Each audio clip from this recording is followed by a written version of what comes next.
Hello guys, welcome to my channel. दोस्तों, आज हम लोग understanding India semester 1 major paper का क्वेश्चन प्रायद्वीपीय भारत के प्रमुख नदी कर्मों का विवरण दीजिए पर इस पर फुल डिस्कस करेंगे। दोस्तों अगर आप चैनल पर नए आए हो तो प्लीज़ चैनल को सब्सक्राइब करें, वीडियो को लाइक करें, ज़्यादा शेयर करें। गाइस, वीडियो को स्किप ना करें क्योंकि कुछ ऐसे वर्ड्स आएंगे आंसर्स में जो आपको समझ में नहीं आएंगे और आप लोग अपने अकॉर्डिंग आंसर बना के एग्ज़ाम में नहीं लिख पाओगे, तो समझना ज़्यादा इम्पोर्टेंट है। तो आइए गाइस, पहले हम लोग प्रायद्वीपीय भारत को जानते हैं। ठीक है, प्रायद्वीपीय भारत में कई महत्वपूर्ण नदी प्रणाली है। ठीक है, कई बहुत सारे नदी है, इसके प्रणाली है, प्रोसेस है जो इस क्षेत्र में जलवायु, कृषि और अर्थव्यवस्था यानी इकोनॉमिक्स को आकार देता है। इसके बाद अब हम लोग नदी के बारे में जानना स्टार्ट करते हैं। पहला है गोदावरी नदी। गोदावरी नदी प्रायद्वीपीय भारत की दूसरी सबसे लंबी नदी है जिसकी लंबाई लगभग 14,065 किलोमीटर तक है। यह नदी महाराष्ट्र के नासिक जिले में उत्पन्न होती है और आंध्र प्रदेश के बंगाल की खाड़ी में गिरती है। ठीक है, गोदावरी नदी का जल ग्रहण यानी क्षेत्र, उसका एरिया कहाँ तक है जल का, ठीक है, कहाँ तक वो फैला हुआ है, लगभग 3.13 लाख वर्ग किलोमीटर तक फैला हुआ है, जो महाराष्ट्र, तेलंगाना, आंध्र प्रदेश, छत्तीसगढ़ और उड़ीसा राज्यों में फैला हुआ है। ठीक है, गोदावरी नदी का जल संसाधन, वाटर रिसोर्सेज, कृषि और विद्युत जल विद्युत यानी जल से विद्युत बना, इलेक्ट्रिसिटी बना, ऊर्जा के प्राप्त करने के लिए महत्वपूर्ण है। ठीक है, यह प्रायद्वीपीय भारत की सबसे लंबी नदी है और महाराष्ट्र, कर्नाटक और तेलंगाना से होकर बहती है और बंगाल की खाड़ी में गिर जाती है। दूसरा है हमारा कृष्ण नदी। कृष्ण नदी प्रायद्वीपीय भारत की तीसरी सबसे लंबी नदी है जिसकी लंबाई लगभग 1400 किलोमीटर तक है।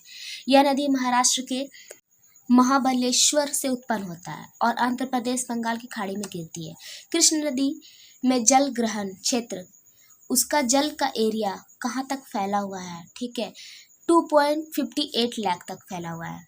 ठीक है गाइस, जो महाराष्ट्र, कर्नाटक और आंध्र प्रदेश राज्यों में फैला हुआ है। ठीक है, ये इसका जल ग्रहण कहाँ तक, ठीक है, ये सब राज्यों में। कृष्ण नदी जल संसाधन, कृषि, जल विद्युत इससे भी बनता है। कृष्ण नदी के पानी से भी जल विद्युत बनता है। ऊर्जा और पेयजल, ये पीने लायक पानी होता है, महत्वपूर्ण है और महाराष्ट्र के पश्चिम घाट से निकलकर यह दक्षिण भारत के कुछ हिस्सों में गुजरती है और बंगाल की खाड़ी में गिरती है। कावेरी नदी तमिलनाडु और कर्नाटक राज्यों से होकर बहती है, निकलती है। ठीक है, इसकी लंबाई लगभग 800 किलोमीटर तक है और इसका जल ग्रहण क्षेत्र लगभग 81,155 वर्ग किलोमीटर है। कावेरी नदी का उद्गम यानी शुरुआत कर्नाटक के कुर्ग जिले से होता है। ठीक है, और यह तमिलनाडु के बंगाल की खाड़ी से गिरती है। कावेरी नदी का जल संसाधन कृषि और जल विद्युत के लिए उत्पन्न है। इस जल से भी विद्युत बनाए जाते हैं और पश्चिमी घाट से निकलती है और कर्नाटक के तमिलनाडु से बहकर बंगाल की खाड़ी में गिरती है। ठीक है, और अपना डेल्टा बनाती है। डेल्टा का गाइस मतलब होता है कि जैसे वहाँ पर नदी का जल स्तर कम हो जाता है। ठीक है, और वहाँ मिट्टी का स्तर बढ़ता है, मिट्टी को लेकर आता है जल, तो उसी को डेल्टा कहते हैं। महानदी, यह छत्तीसगढ़ से डंडरकर्णीय पठार, इसका पठार का नाम है, ठीक है, से निकलती है। पठार के बारे में आपको मैं नेक्स्ट वीडियो में बताऊंगी। ठीक है, उस क्वेश्चन से रिलेटेड है पठार। और उड़ीसा से होकर बंगाल की खाड़ी में गिरती है। नर्मदा, यह मध्य प्रदेश की अमरकंटक पहाड़ियों से निकलती है और सतपुड़ा की पहाड़ियों से उत्तर प्रदेश की भ्रश घाटी से पश्चिम की ओर बहती है। भ्रश यानी भ्रश घाटी है। ठीक है, देखिए पठार का मतलब गाइस ये होता है कि कुछ पहाड़ यहाँ है, फिर थोड़ा दूर में फिर एक पहाड़ है, फिर थोड़ी देर में एक पहाड़ है। ठीक है, मैं इसी वीडियो में आपको हल्का सा मैंने आपको हिंट्स दे दिया।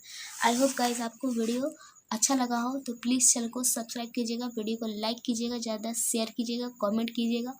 नेक्स्ट वीडियो फिर से हमारा अंडरस्टैंडिंग इंडिया पर आएगा, उसके बाद हमारा पॉलिटिकल साइंस पर फिर से वीडियो आएगा। ठीक है, थैंक्स फॉर वॉचिंग गाइस।